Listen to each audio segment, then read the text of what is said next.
aktivis pro-Palestina sebut pemerkosaan Hamas 7 Oktober itu imajinasi. Hai, saya akan mengekspos bias fakta Israel dalam hal pemerkosaan 7 Oktober. Untuk diingat, saya bukan di pihak Muslim. Ini juga untuk men-challenge Kristen Zionis yang menyebarkan narasi yang bias. Saudara, kasus pemerkosaan pada serangan teror 7 Oktober 2023 kembali mencuat dengan adanya saksi mata baru. Disebutkan kekejaman seksual itu meluas dan sistematis. Meski media massa internasional memberitakan pemerkosaan yang terjadi pada serangan teror 7 Oktober 2023, namun aktivis pro-Palestina di Indonesia menganggap itu imajinasi fakta Israel belaka. Dengar ya kata fakta Israel sendiri, tanda kutip saksi, yang berarti pihak ketiga. Dan fakta Israel berusaha memframing bahwa semua yang pro-Palestina seolah membela pemerkosaan. Saya tidak ingin adik-adik generasi muda itu menjadikan Hamas sebagai sebuah sosok perjuangan. Monik berusaha framing bahwa Hama itu seperti teroris Ambrozi. 1948, Israel datang dan membuat aturan dan mengusir orang Palestina bahkan dengan kekerasan. Yang pastinya unsur motivasi untuk memerdekakan diri tetap ada. Sama halnya YouTuber Kristen di Indonesia yang suka mengeluh diperlakukan tidak adil dan ingin merdeka seperti Paul Chang. Apalagi di sana tanah mereka sendiri. Apakah para pahlawan kemerdekaan Indonesia memperkosa anak, memperkosa perempuan, membunuh bayi dan anak-anak di Apakah pejuang kita melakukan aksi teror dan kekerasan? Tidak. Kembali lagi ke soal tameng manusia. Kita tidak melakukan tameng manusia. Pertanyaan saya, kenapa datanya selalu perempuan dan anak dalam hal korban jiwa? Menjawab pemerkosaan. Pertama, tentu saya tidak membela pemerkos. Tetapi yang ingin saya pertanyakan, tolong tunjukkan satu saja bukti footage melalui CCTV, dashcam mobil atau GoPro-nya Hama di mana terjadi pemerkosaan massal seperti yang dibicarakan Monik. Footage banyak laki dan banyak perempuan sebelum atau ketika kejadian ya. Tentunya tidak susah di negara teknologi tinggi seperti Israel. Jangan gambar yang kayaknya atau ambil dari kasus Kurdi. Jadi mana bukti kuat videonya? Ketika ada media yang memberitakan pemerkosaan tanggal 7, waktu itu saya ingat saudari dari korban Gal Abdus mengatakan tidak mungkin ada pemerkosaan. Kenapa ditulis seperti itu? Karena dia masih kontakan dengan saudarinya ketika serangan terjadi. Lalu putus kontak sebelum ditemukan 4 menit kemudian. Yang mana tidak mungkin ada pemerkosaan. Saudara,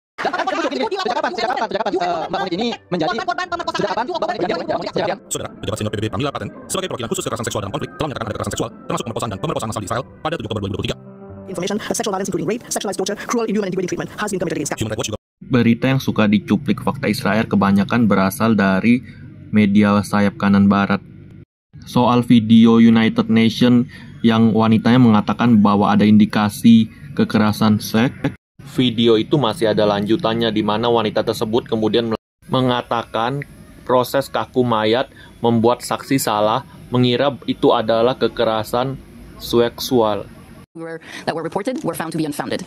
In fact, I just want to add, there's a third one, Chloe, where there was an allegation that there were objects like knives inserted in the genitalia of a woman. I mean, like, the team reviewed the photos and we did not find anything like that. And I did mention, like, one of the challenges faced by the Israeli government, but which impacted our own work, was the fact that inaccurate, unreliable forensic conclusions were drawn by untrained volunteer first responders. And we give some examples. We give some examples in the report, such as interpreting an anal dilation as anal penetration, when according to our forensic expert, we've extensive burn damage. This is what you get, anal dilation, and the position of the body as a result of severe burn damage, again interpreted as being sexual violence. If I remember correctly, it's been a while since Dan United Nations sendiri mengakui sumbernya semua didapat dari pemerintah Israel dan mereka tidak bisa melakukan pengecekan secara independen karena dilarang. diri bagi para korban bukan membela pelaku pemerkosaan. Di Indonesia, Fadlizon sama seperti Muhammad Hussein. Fadlizon yang Menteri Kebudayaan Indonesia ini menyangkal kasus pemerkosaan pada Mei 1998. Kedua pihak ini tidak berpihak pada korban kekerasan seksual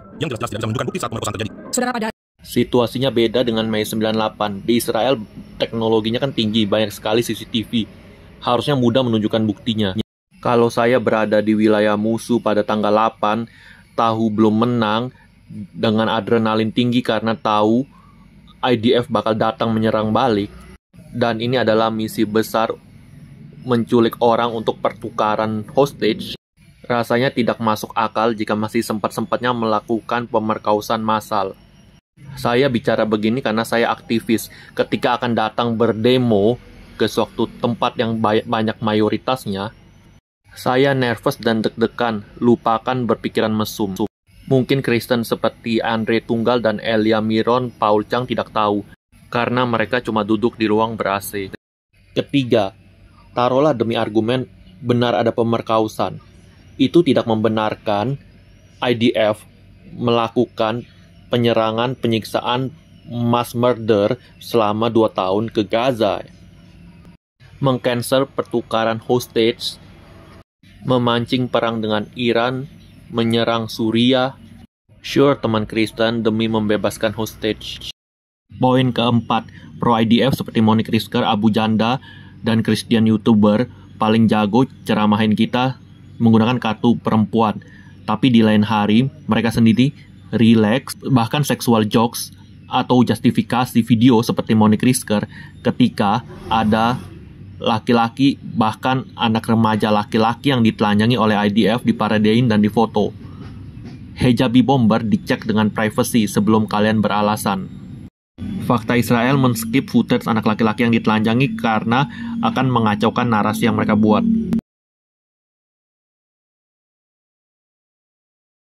Juga diam ketika laki-laki mengalami kekerasan seksual oleh IDF.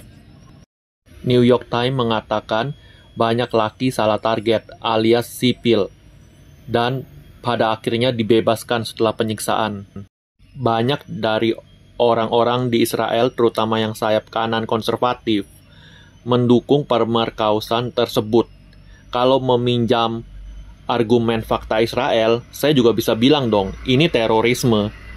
Ini bukan pembelaan diri lagi. Mana ada yang membela diri tapi mendukung pemerkosaan. Remaja laki-laki sengaja ditembak kemaluannya oleh IDF. Bayangin kalau gendernya ditukar, apa reaksi Monique Risker ataupun Kristen YouTuber. Head gunshot wounds or neck gunshot wounds. On another day there'll be arm or leg gunshot wounds. And on last Saturday there were 4 young teenage boys all brought in very, very rapid in succession with gunshot wounds to their testicles. So you understand what he's saying here? The genocidal IDF bloodthirsty psychopaths are playing a game where they'll pick a body part on a given day and snipe those body parts of innocent people in Gaza. I've run out of words a long time ago to describe what's going on here, just how depraved and disgusting and demented and deranged it is. I've run out of words. So they're clearly being targeted to their testicles. And this is a pattern that we're seeing every day, that these young teenage boys are systematically being targeted. And it's almost as if a game is being played, that they're deciding to shoot the head today and the neck tomorrow and the testicles the day after. I think every IDF soldier should be arrested. And by the way, I'm going to get something in a little bit here, but there are some countries that are like, yeah, we don't accept what you're doing. All right, let's keep going. The director of... Terakhir gua cek, Monique Risker gak peduli tuh remaja laki-laki ditembak di daerah kemaluannya oleh IDF. Paling nanti alasan lagi, munafik. You said on X, Hamas's crimes, including rape, have not been confirmed. And divulging information about the perpetration of rape by Hamas risks to escalate tensions and endanger lives in a volatile context. Now, a report from the UN in March of this year said there are reasonable grounds to believe the conflict-related sexual violence, including rape and gang rape, occurred across multiple locations of Israel and the Gaza periphery during the attacks on 7th of October. Do you now accept that they happened? I prefer to rely on the report on the 2 reports issued this year by the Commission of Inquiry, because unlike the Patel's report, the special representative of the Secretary General went to Israel, didn't interview any victims, made very controversial statements. I respect her, but at the same time, I respect the findings of a fact-finding body whose job is to collect evidence.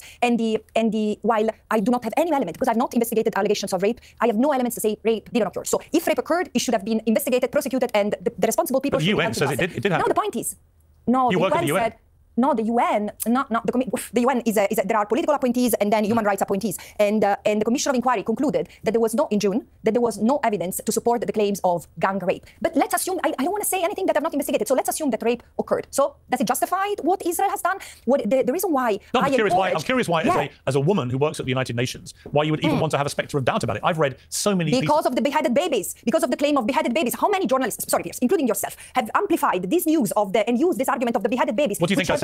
Well, you have asked the people, do you condemn Hamas? And you have mentioned the beheaded babies. What do you think I said? Look, I'm not going to justify or to condone any crimes that were committed on October 7th. My question is, what purpose does it serve? Because the only animus I had when I tweeted what you just read, is let's try to diffuse the tension, because this language, this evocation of the barbarism of the Palestinians represented without the rape that is documented against hundreds of Palestinians in Israeli jails. Can we talk about that?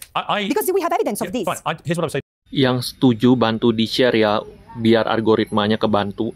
Dan yang tidak setuju silakan komen di bawah.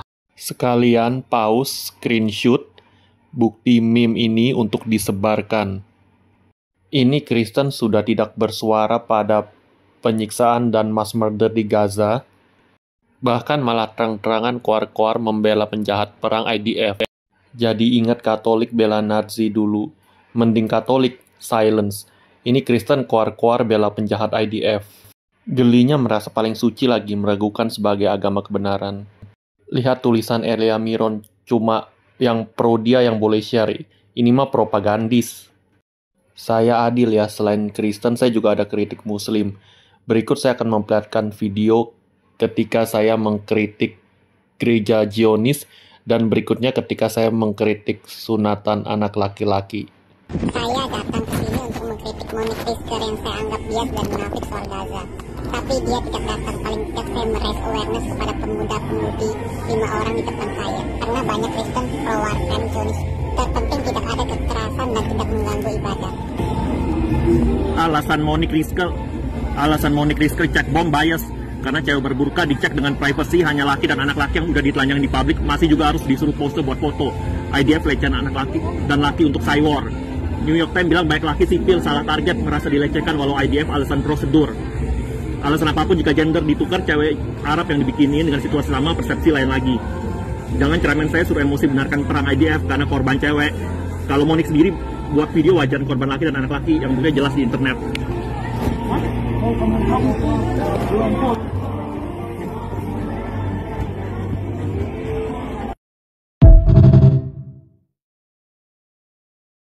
Berikut saya kritik sunatan boy.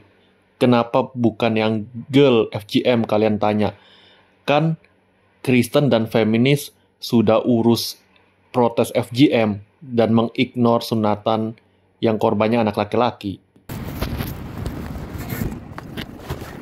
Hi, I am male activist against circumcision of boy victim. Since I am tired, media and feminists always apply hypocrisy. It's boy circumcision who's far more common. Since World War I till now at many cities, even boy nudity been exploited at public with no space privacy. Like this social health care my target. Yet everyone only fight for extinct FGM, indoor female with female. Gua kurang suka sunat massal Pertamina mengeksploitasi ketelanjangan anak laki. Gua kurang suka sunat massal mengeksploitasi ketelanjangan anak laki. Juga sunat laki dan sunat perempuan itu sama-sama ada versi ringannya, cuma feminis media BBC Indonesia aja nggak jujur.